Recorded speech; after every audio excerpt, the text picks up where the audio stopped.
we are heading to is to expand and scale our software products. We start with a BPO team, say with 15 people. We know what type of department or tasks you're going to handle. So we can tell you with certainty that our warranty is going to be that within the first 3 months, we're going to launch first automation. On 6 months, 20% of your staff is going to be automated by either Copilot or some of the other tools out there. So we can put a number on that and say, well, if your bill is $100,000 a year, my promise is that by the end of next year, it's going to be 80. Hi, everyone, and welcome back to the AI InterConnect podcast. I'm your host, Lauren, and today I'm joined by someone who is reshaping how insurance operation works across North America. And Camilo Cruz is the CEO of Proxima. He's building a nearshore business process outsourcing, a BPO powered by a software factory that automates its own workflow using AI and agentic system. Camilo, great to have you here. I'm very happy to have you on the show. Lauren, it is my pleasure to be here on the podcast and with your audience. Very excited to talk about what we're doing here. Wonderful. Yeah, very curious myself. Then Camilo, before we get into Proxima's model, let's go back a bit. You have worked across Latin America and North America. You built a full stack digital career. You have led automation projects in regulated markets. What moment or insight pushed you to start Proxima?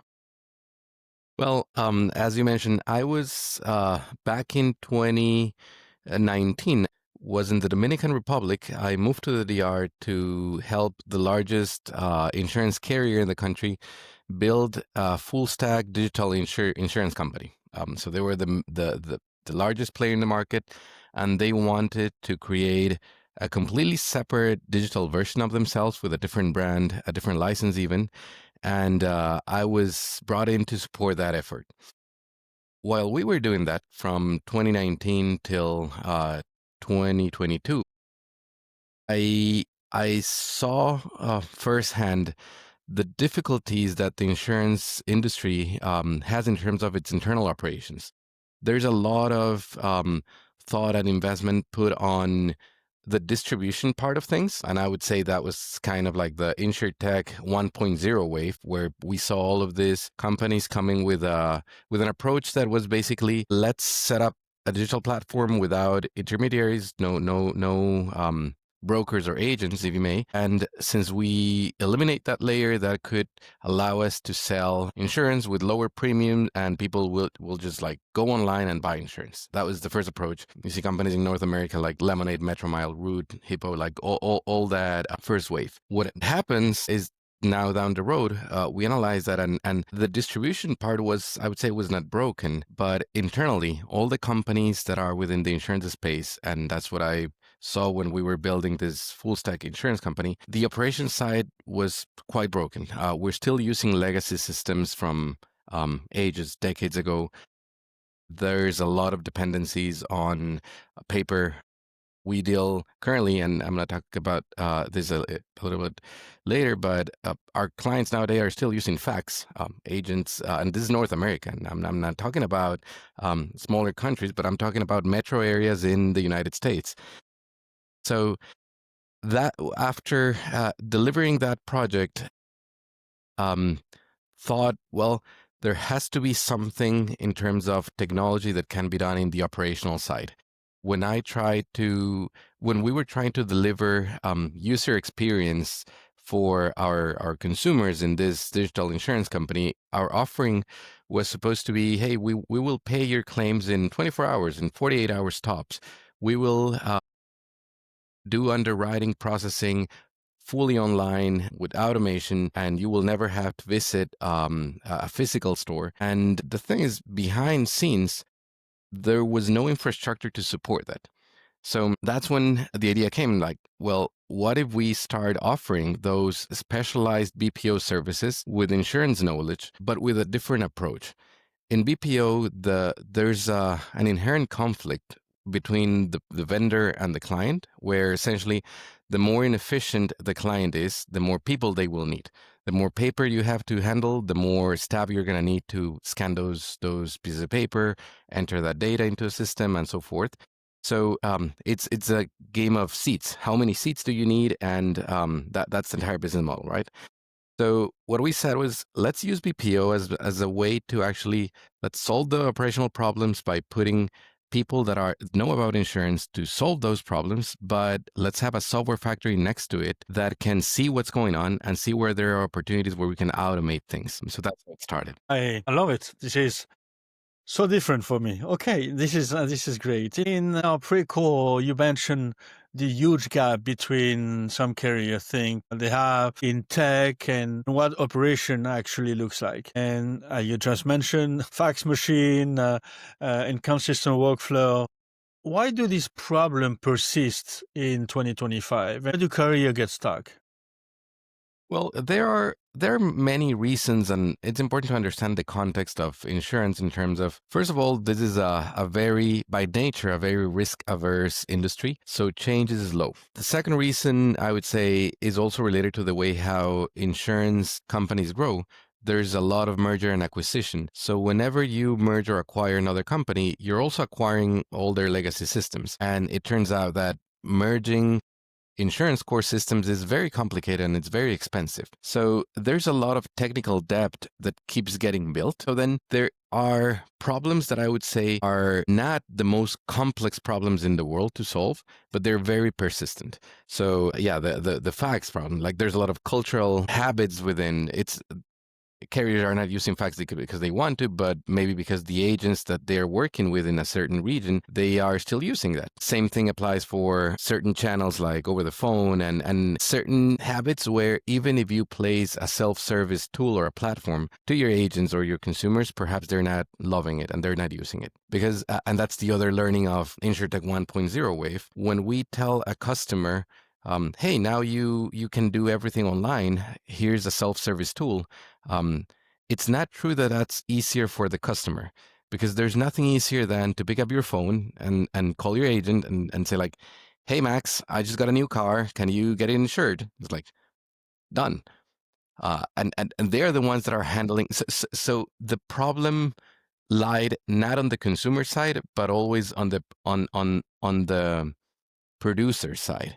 They are the ones that are handling the paperwork. They are the ones that are doing all of this backlog, and they serve a very important service to this industry. So I think that's a key challenge. Your carriers don't really have that relationship with the end consumer. So it's really how they develop tools and create comprehensive ecosystems for their producers. And you need to understand that a producer works not with one carrier, but with multiple. So there's a lot of little complexities. And in the end, tying up systems ends up being very time consuming. So you end up falling into, well, let's just do it on paper. Yeah, that's right. That's right. And okay, then let's talk about Proxima and let's give listener a clear picture.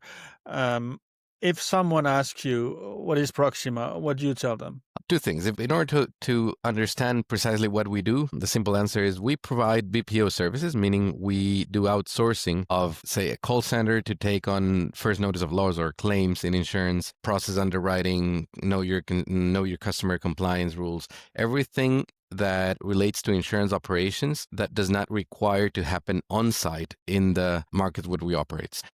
If someone crashes their car in Chicago, we are picking up the phone with our teams that are located near shore, meaning in the Dominican Republic or in Ecuador. And the reason of that is because we understand that delivering a near-shore BPO model allows us to deliver quality. Typically on a call center setting, you're working with junior or entry-level staff because this is kind of a way to enter the market, but no one is actually thinking about building a career at 3 a.m. in the morning and picking up a phone, right? So they tend to, like high turnover and rotation tends to be one of the most critical problems in the BPO industry. Our approach was a little different in terms of, well, if we want to deliver quality, we need to hire people that have tenure in insurance and who seems themselves not working at a call center, but working at an American insurance company. So that's what we have. We have operational hubs in these two countries, Ecuador and the DR, where we hire people that have been in the insurance industry for at least 5 years and where they are able to develop their career serving the American market. So that's the first thing we do. We set up this BPO, highly specialized teams to serve American carriers or large agencies and MGAs. Now, the second part of what we do is we have a software factory that has one single mission, and that is to cannibalize or digitize what they see that's going on in the BPO side. In the end, is someone is going to come and do that. We might do it to ourselves. So to give you an example, and that's on our dime. So our clients get the service delivered. Someone's picking up the phone. Someone is moving data from system A to B, whatever they would request it. But in the meantime, we are internally investing on taking a deep look at those operations and analyzing where we can automate certain things. So then we can tell our clients, hey, check this out.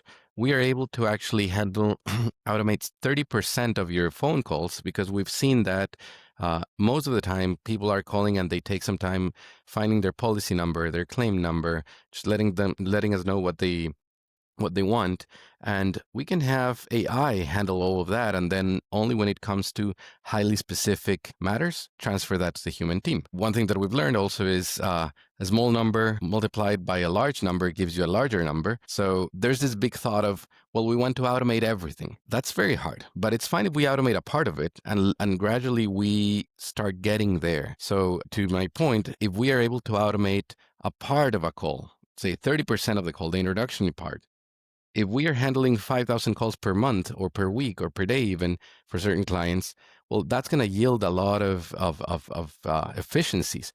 And that's our model. So then we tell our clients, like, hey, test this out. If it works for you, let's roll it out. Let's have a pilot. And only if it works, then we can discuss about pricing. And our promise is at the end of the day, you're going to pay less.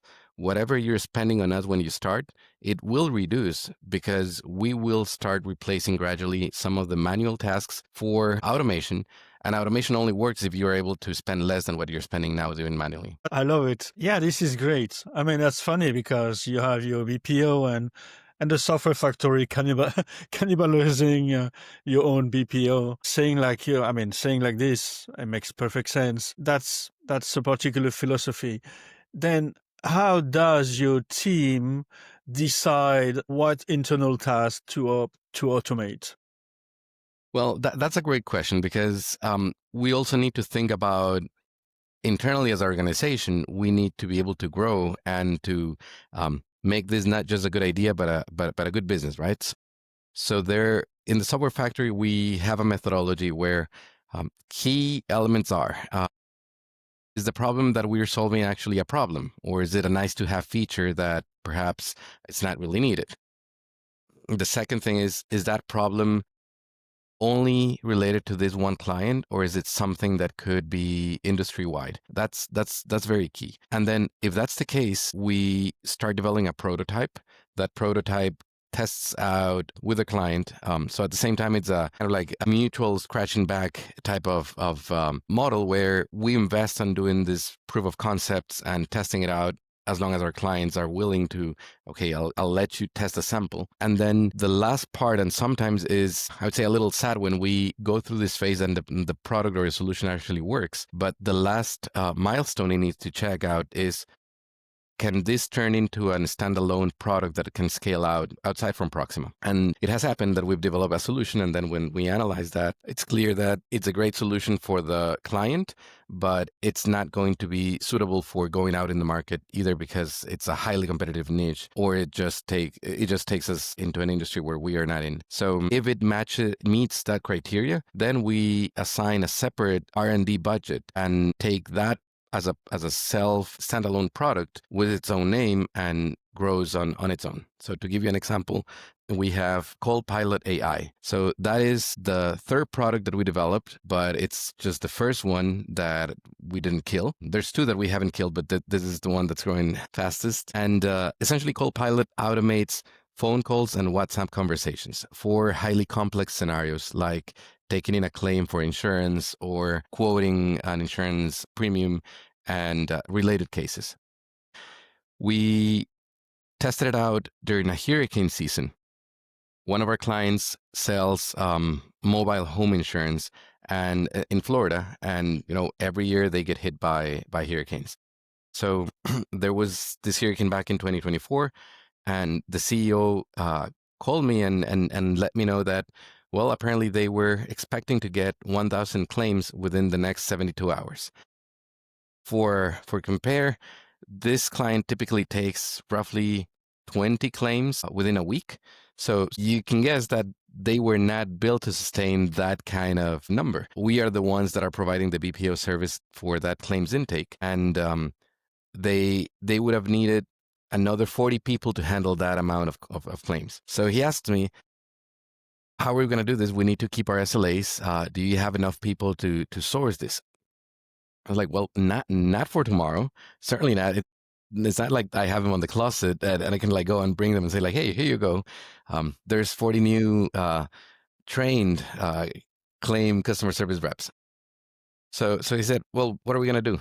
It's like, we have one option. We've tested out this automation tool that I've been talking about, and let's turn it on. It can definitely handle the peak. It'll be on 24/7. And he thought about it for a while, and then he decided, okay, let's give it a go, but we're going to triage. We are going to have the robot take the calls only if it's not within business hours, if it's not for people that have lost their roofs and it's something imminent. We want those people to talk to our humans, and it's only for like frequent asked questions, minor damages, etc.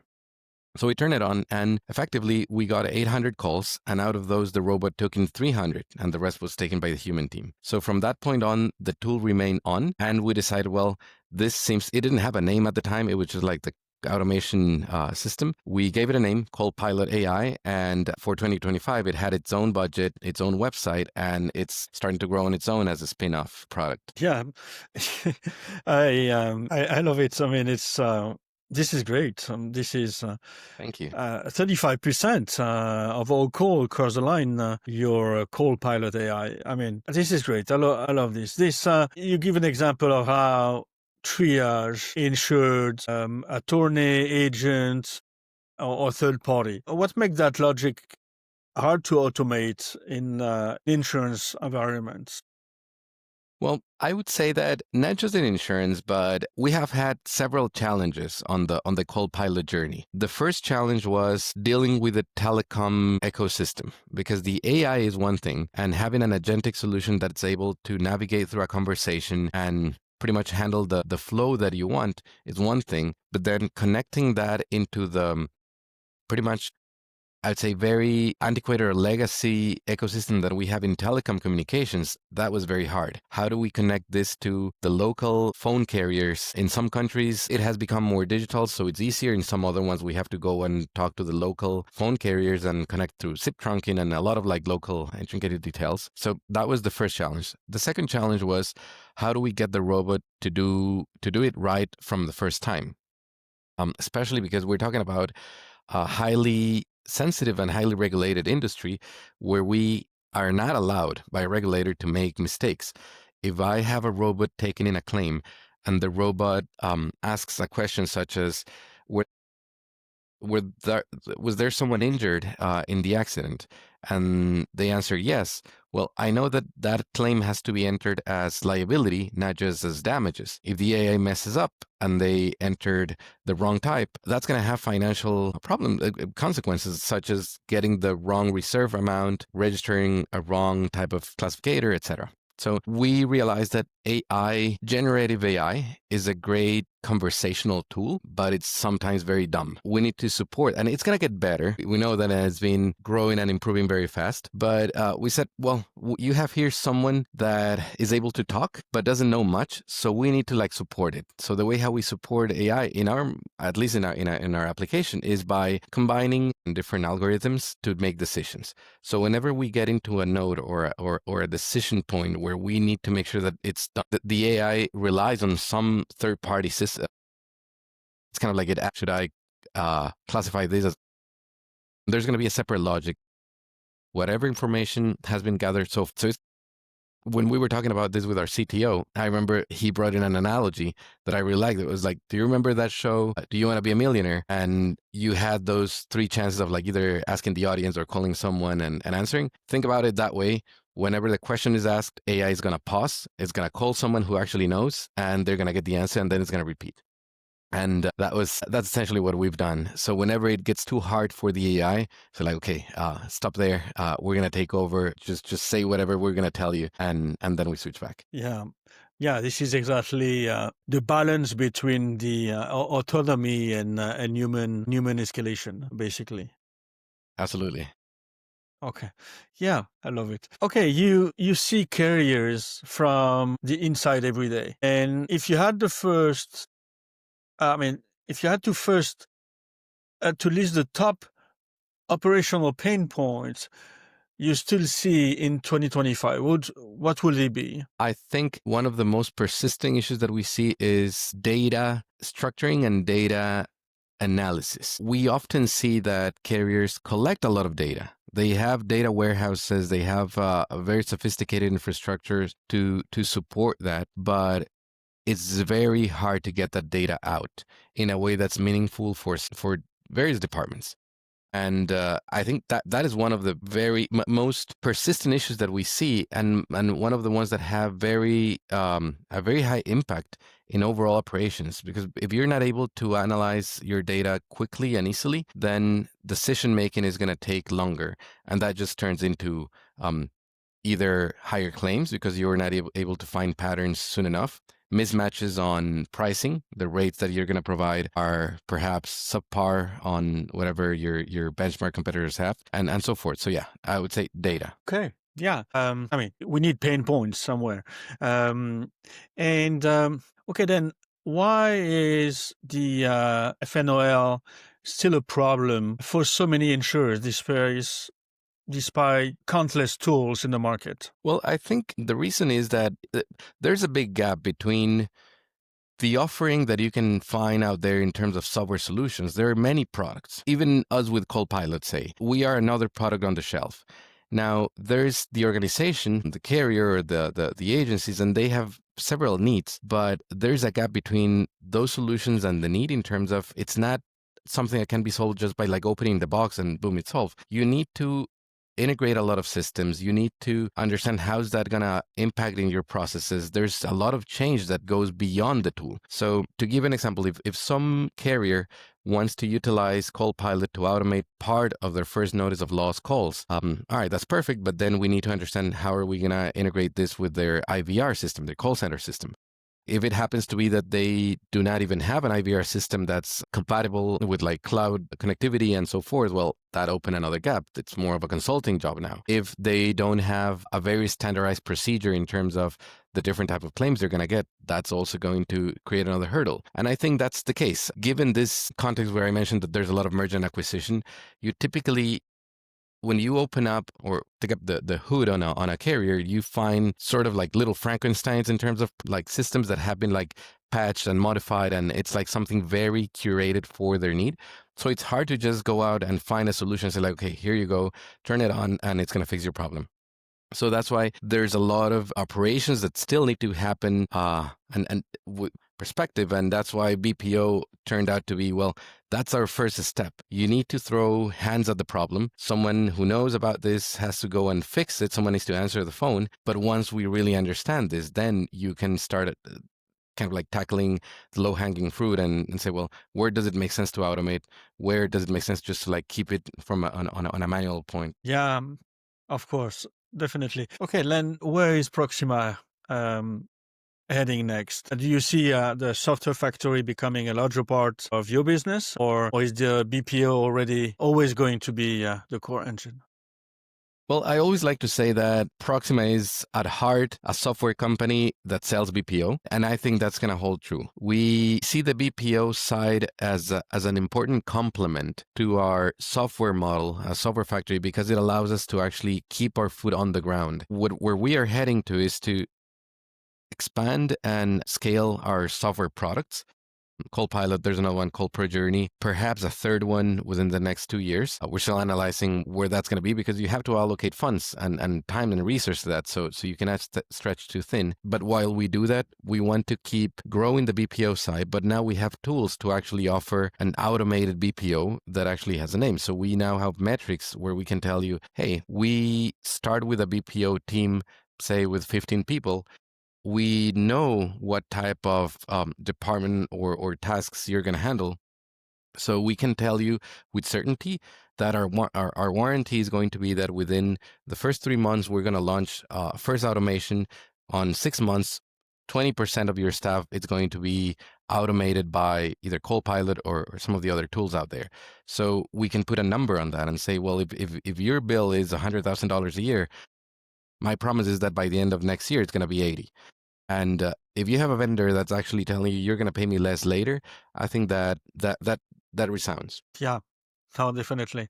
Then how do you see niche operation evolving as AI becomes more embedded in regulated industries?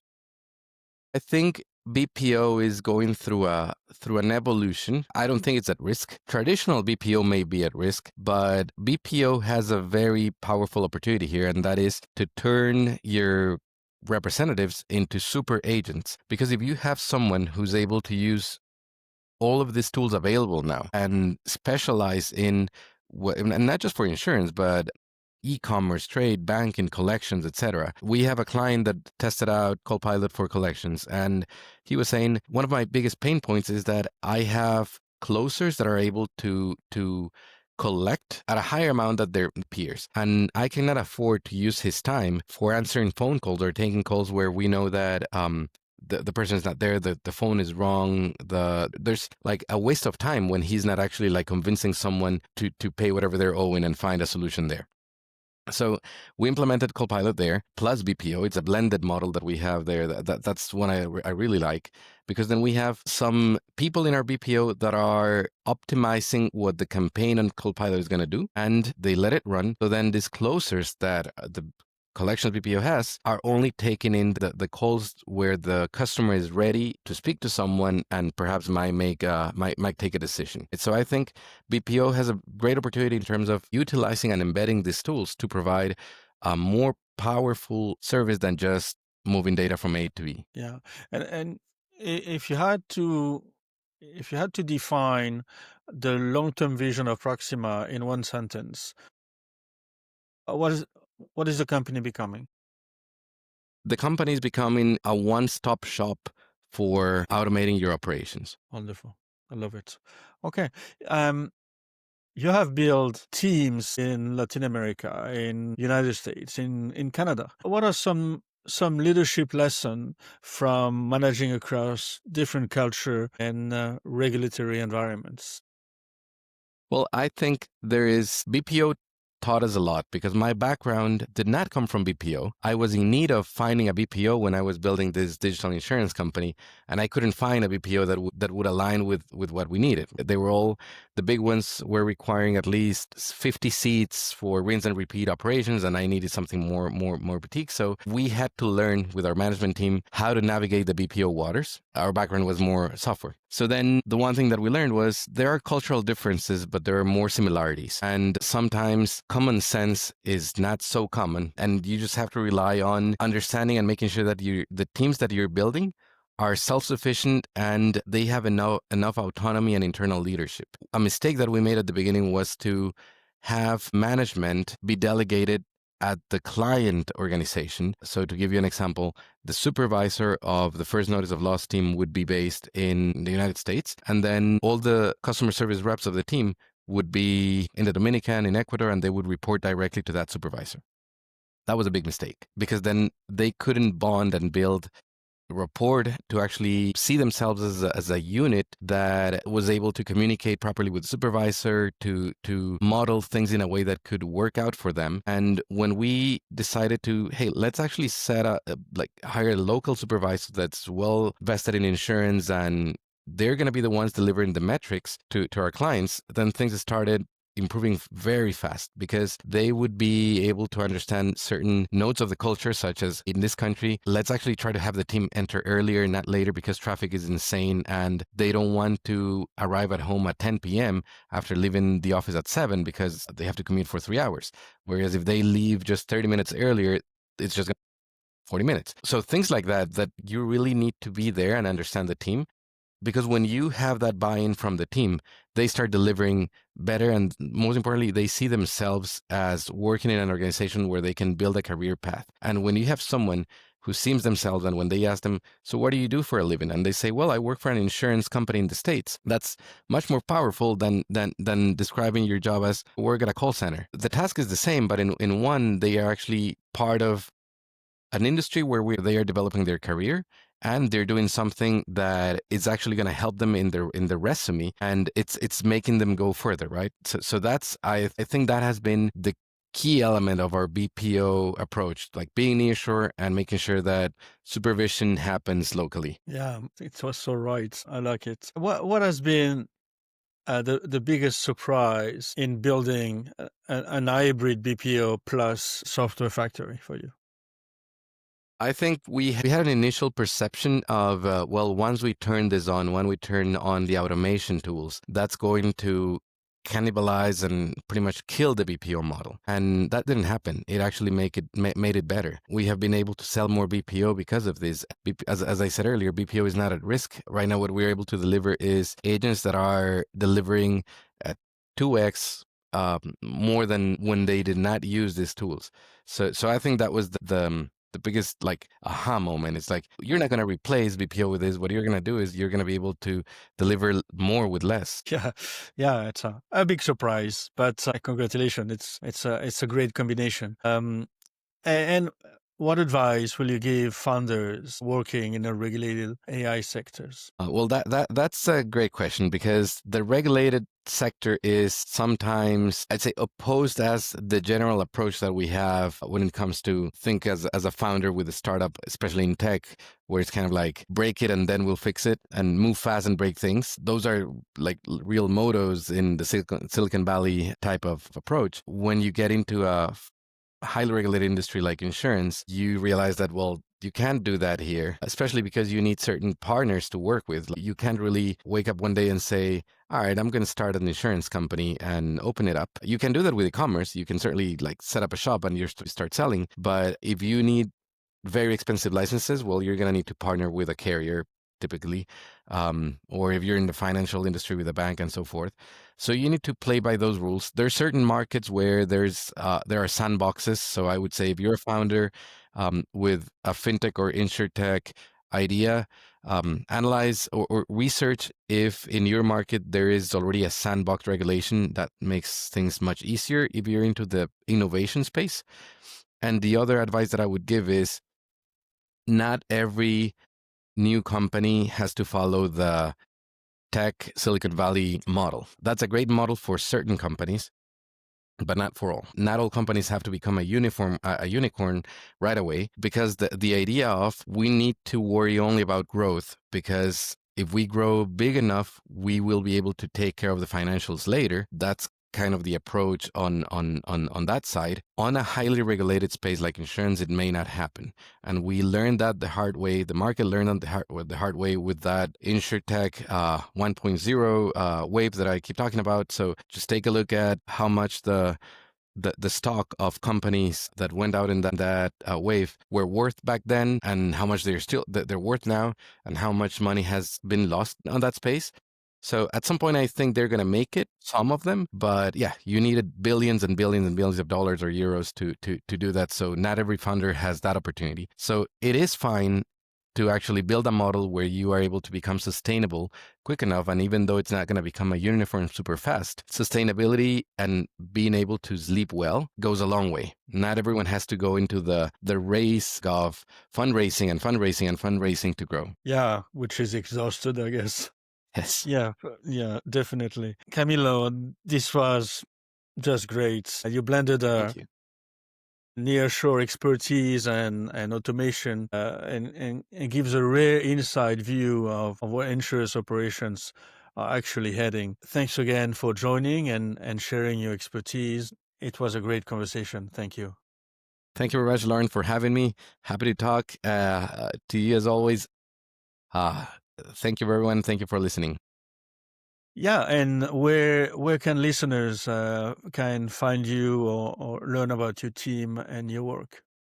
Sure. You're more than welcome to visit us online at proximasolves.com. That's Proxima like Proxima, solves, solves.com. Then if you're interested about Copilot, it's copilot.ai. Not Copilot, the Microsoft Copilot, but call as in call center. And happy to talk to you on LinkedIn as well, Camilo Cruz. Wonderful. I just love it. It's Thank this you. BPO stuff and makes a lot of sense. And your hybrid combination of your software factory is something remarkable that I really enjoy. We need to talk again. And Absolutely. thank you so much. Thank you. Thank you. Have a good one. Thanks. And that's it for today's episode of the AI InterConnect. And if you enjoy it, share it with someone who is building the future, or better yet, someone who should be. And until next time, stay curious, stay creative, and keep building. Thank you. Thank you, Camilo. Thank you so much.